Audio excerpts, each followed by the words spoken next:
This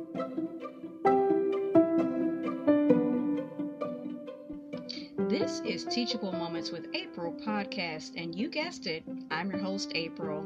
If you're a returning listener and a part of the Teachable Moments with April podcast family, welcome back. For those of you who are checking me out for the first time, well, hello and welcome. To everyone listening, look for the teachable moments that are all around you. Enjoy.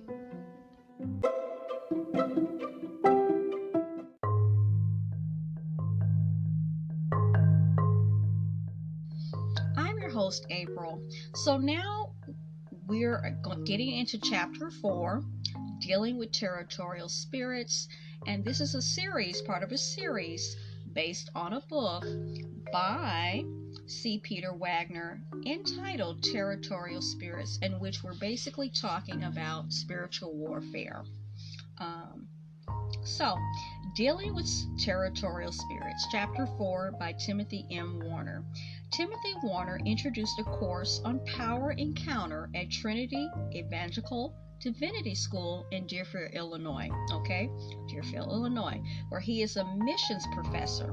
And the response was quite dramatic, actually. He discovered that many traditional, rather conservative evangelicals had a deep desire to learn more about the reality of the spiritual world, the unseen world as we know it, a subject somehow taboo, and I'm not really shocked by that in academic circles, because even when you talk about certain things now, even though this book was published whenever it was, and now there's still this stigma in a way, and it's resistance. So anyway, Warner, a former missionary to Sierra Leone, not only developed the theoretical side in the classroom, but he also engaged in a rather extensive deliverance ministry himself. Now, in recent years, a number of other evangelical pastors or professors have introduced similar subjects into their curriculum. And this, I believe, was stimulated to a significant degree by Tim Warner's pioneering efforts.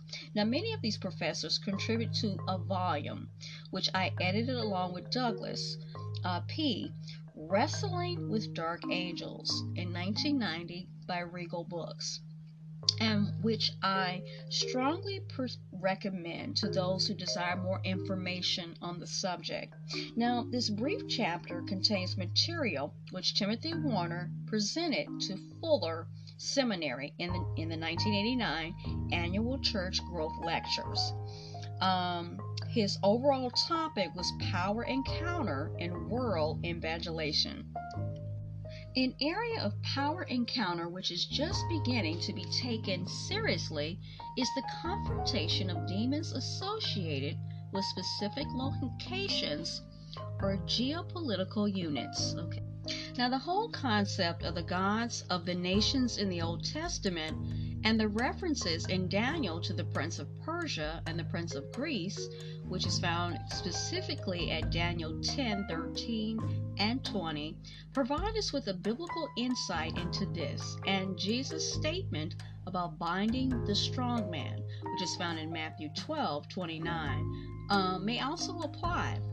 Now, I have come to believe that Satan does indeed assign a demon or a corps of demons, group of demons, to every geopolitical unit in the world, and that they are among the principalities and powers against whom we wrestle. So guys, remember we learned about our plan of action and our engagement with the enemy, and you're going to be the wrestler or the warrior.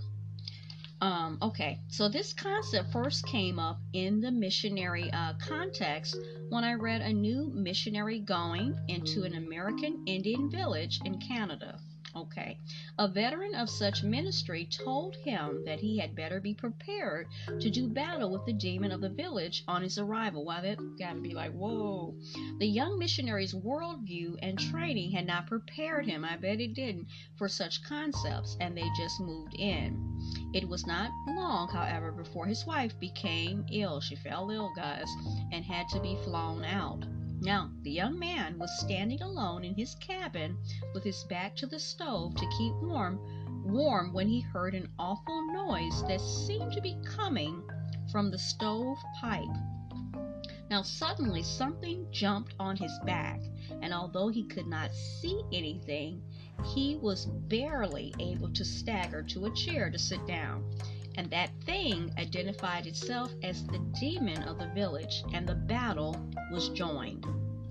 The missionary knew enough to calm and to claim his position in Christ, and he said, "All right, Satan, you guardian angel of Borchet, let's have it. Let's have it out. Jesus Christ sent me here. I might die, but I am not leaving, and with the Lord are the issues of death." Okay? Now, after 30 minutes of struggle, claiming the legal victory of Calvary, and all the while gasping for breath, the demon left as it had come, and the missionary stayed on to carry out his ministry. Now, this may relate to many other missionary problems, okay? We simply do not know because it has not even been seen as in the realm of possibility. Now, imagine that. More recently, however, some other things have called this to our attention. For example, there is a town on the border between Brazil and Uruguay, okay, in which the main street is the international border.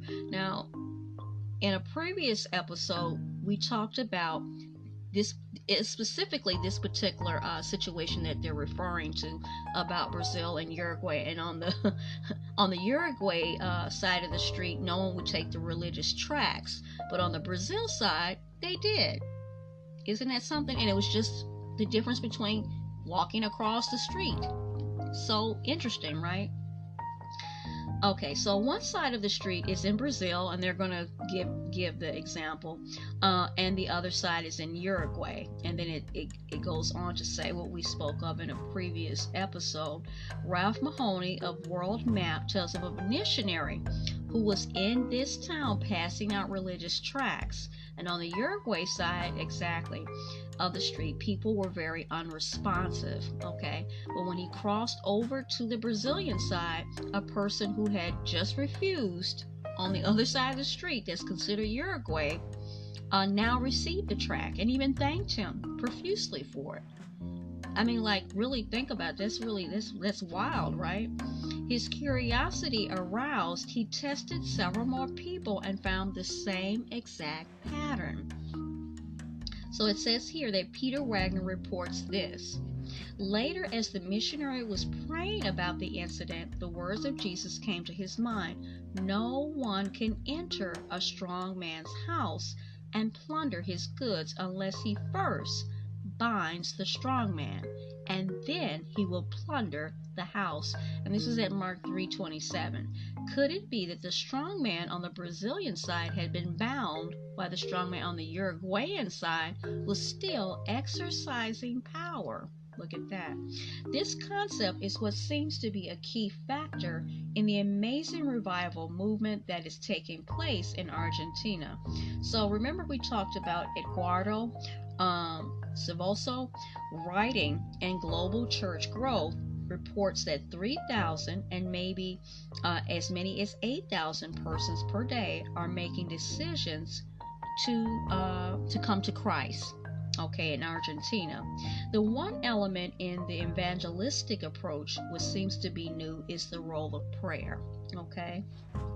Not only are there prayer brigades organized to support the evangelists, and prayer as a prominent part of the services, at least one of the evangelists will spend from several days to up to 2 weeks in fasting and praying to bind the strong man or the prince who controls the darkness of that particular cosmos, as they put it in this book, in this chapter.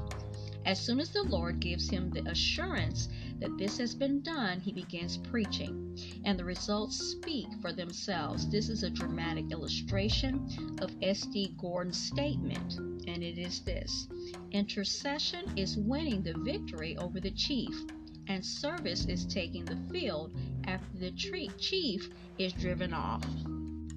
Now, in conclusion to this particular chapter, it goes on to say there are other elements